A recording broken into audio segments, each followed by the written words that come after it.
Hello, j'espère que vous allez bien. Alors aujourd'hui je voulais vous parler de ma coiffure favorite parce que vous avez probablement dû la voir sur tout le mois de mars en fait. C'est mon petit look un peu qui fait Tegan de chez How to Get Away with Murder. C'est vraiment la référence pour moi parce que ça ressemble vraiment à cette nana. Mais en tout cas, cette coiffure a failli me taper la honte de ma vie hier. Mais d'abord je vais vous expliquer déjà la coiffure parce que justement j'en suis trop fière. Elle est trop facile, trop rapide à faire et elle est géniale. Donc j'ai filmé un tuto déjà en avance et je pense que pour comprendre il faut connaître comment on fait la coiffure. Donc déjà c'est parti, je vous montre le tuto que du coup j'ai créé pour cette coiffure et après je vous parle de l'histoire. Hello tout le monde, j'espère que vous allez bien. Alors aujourd'hui je viens avec un tuto coiffure. Je pense que c'est le plus simple de tous mes tutos que j'ai pu faire, même si j'ai déjà fait des simples. Là c'est le top du simple. Regardez How to Get Away with Murder, si vous regardez cette série, un petit thumbs up là maintenant. Et Tegan en fait qui est une avocate que j'adore, son personnage est juste génial. Et dans la série elle a une classe juste incroyable, j'adore ses coiffures. Je me dis mais le matin quand tu vas aller au boulot t'as pas le temps. T'as pas le temps, tu peux pas te faire un updo comme ça. Sauf que si, je l'ai fait là et ça m'a pris moins de 5 minutes, vraiment. Voilà, donc c'est parti pour nous transformer dans notre petite Miss Tegan et c'est parti pour le tuto le plus simple au monde. Alors, bien sûr, j'ai déjà attaché avant mes cheveux et j'ai mis du gel que j'ai laissé sécher. Et maintenant, j'ai une belle base pour commencer à me coiffer. Et bien sûr, quand vous n'avez pas des mèches Marley Braids chez vous à la maison pour les petits jours où vous avez envie de vous coiffer, franchement, qu'est-ce qui se passe? C'est quelque chose que j'ai tout le temps chez moi. J'ai deux teintes d'ailleurs. J'ai une teinte noire et une teinte un peu plus marronnée que parfois je mélange ou pas, mais c'est toujours sous la main pour que je puisse me faire des coiffures. D'ailleurs j'ai pensé un truc comme ça là, ça pourrait être trop joli, genre juste comme ça. Oh, j'ai trop envie de faire un truc comme ça là. Enfin bref, je vais séparer ma mèche en deux. Je me suis dit que je vais faire quelque chose d'assez simple, comme j'ai le petit bun, de prendre en fait la mèche, de l'entourer autour et de faire des petites vanilles. C'est très semblable à un tuto que j'avais déjà fait, mais c'est la version ultra simple et ultra rapide. J'ai mon petit twist comme ça et je tiens ici et je ramène en arrière.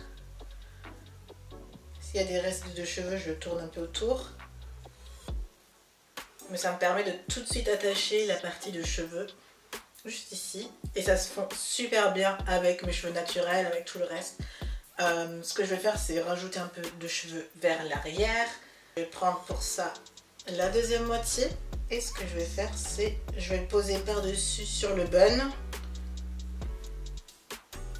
et je vais faire la même technique. Donc je croise et je fais des petits twists.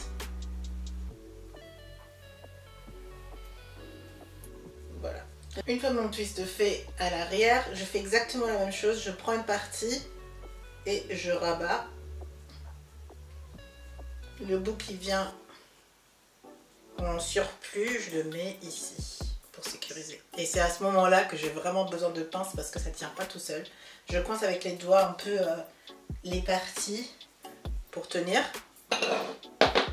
Je prends mon petit pot avec mes pinces et je sécurise les bouts que je veux. Une fois, non plus que ici à l'arrière. Deux fois, trois fois. Donc l'arrière est bien sécurisé. Ici ça va, mais je vais quand même le sécuriser, surtout parce que j'aimerais bien que ce soit de travers, parce que je suis du genre à porter mes petites sortes de franges. Et on sécurise. Voilà, il m'a fallu peut-être 5 minutes pour faire cette coiffure. Ça tient, ça bouge de nulle part. Je peux sortir directement. C'est stylé, ça ressemble beaucoup à la coiffure Tegan parce que c'est celle que j'avais en tête un peu, où l'inspiration, où c'était devant, derrière comme ça avec des updos. Je trouvais ça super classe, super pro. Et voilà, c'est tellement facile, j'adore. Et j'espère que ça a pu vous inspirer et que vous pouvez le recréer. Dites-moi le quand vous le recréez, envoyez-moi les photos sur Instagram, taguez-moi, etc. Comme ça je peux le voir et liker votre petite photo. Et sinon, c'est tout. J'espère que ça vous a plu. J'espère que vous allez recréer vraiment. Ok, vous voyez que c'est une coiffure hyper facile, trop bien pour le quotidien, pour aller au travail, etc. Pour vraiment quand on veut avoir un look sophistiqué mais qu'on n'a pas trop le temps. bah c'est juste génial et c'est exactement ce que j'ai fait aujourd'hui. Je pense qu'avec ma série capillaire maintenant vous savez aussi que ma quatrième étape dans tout ce qui est entretien, c'est des coiffures à faible manipulation, et cette coiffure-ci est une variante de faible manipulation, tout comme celle que vous avez vue. Le but d'avoir une coiffure sophistiquée, belle, etc. sans trop manipuler ses cheveux, qui prend soin de ses cheveux, etc. qui combine le tout. Donc ça c'est une autre variante. Donc à la fin de ma routine capillaire, bah, je fais 2 tresses de ce type et j'ajoute en fait mes extensions de la même manière avec des pinces. Et bah en fait ça tient, mais pas toujours quand on met pas bien ses pinces. Et c'est exactement ce qui m'est arrivé hier en fait. J'ai un ami de Paris qui était sur Francfort, donc forcément j'ai envie de lui montrer Francfort. Et c'est très rare que mes amis viennent en fait dans la ville, donc quand ils sont là, bah, je suis toute excitée, je suis toute contente de passer du temps avec eux. Et bah en fait j'ai voulu lui montrer les endroits un peu plus classe de Francfort. Donc on a fait tous les quartiers, toutes les boutiques. Et après je lui dis ah bah tiens, bah là il y a Chanel, il y a Dior, il y a Cartier, il y a vraiment toutes les grandes marques en fait. Et c'est une rue qui est pas très longue, et ça s'agrandit d'ailleurs. Mais pour revenir sur l'histoire, et le moment où ça devient un peu critique, c'est que pendant qu'on se baladait justement à cet endroit-là, je sens que c'est pas très fixe, mais quand je touche ça c'était normal, donc je me dis ok bon tout va bien. Et on marche, c'est une rue qui est hyper classe en fait, c'est du high level, t'es jugé rien que quand t'es dedans, enfin t'as rien fait, et les portiers du magasin te regardent déjà comme ça, et je dis mais ok d'accord, mais bon, enfin bref. Mais vous voyez un peu, tous les yeux sont rivés sur un peu tout le monde regarde un peu tout le monde, voilà. Tu sais pas s'ils sont en train de te juger, tu sais pas ce qu'ils pensent vraiment, tu sais pas trop, mais en tout cas tu sens des regards. Et moi j'étais déjà en mode ok on se balade là, et je sens que c'est pas très fixe, et je touche et ça va, et je continue à marcher, je touche et ça va, jusqu'à un moment donné je marche dans les rues comme ça et je sens rien, genre rien, comme si c'était vide. Genre quand vous avez des extensions, vous sentez que vous avez des extensions, donc vous savez que quelque chose est là, même quand c'est pas 100% fixe, vous touchez, vous appuyez, c'est bon, ok, les pinces sont encore là, et je marche, je sens plus rien. Je sais pas, ce sentiment, déjà vous avez l'impression que tout le monde vous regarde, et vous sentez plus rien sur votre tête. Et je sais ce que c'est vraiment, à l'école ça m'est déjà arrivé, tu te retournes et tu vois le cheveu par terre. Et j'osais pas me retourner pour pas voir la mèche par terre. Je me retourne et en fait il n'y avait pas de mèche. Je dis oh my god. Et je dis mais je touche mais mes cheveux ne sont pas là. Et je dis je commence à paniquer un peu, et en fait la mèche est tombée dans mon écharpe, et je dis oh, ouf. Alors là ça va, c'est pas par terre, donc si ça se trouve quelqu'un m'observait mais n'a pas forcément vu que ça tombe par terre, parce que ça c'est le truc le plus critique, mais c'était dans mon écharpe. Et du coup en marchant je dis ah tiens, j'ai trouvé la pince, et je me suis remise la coiffure en marchant dans la rue.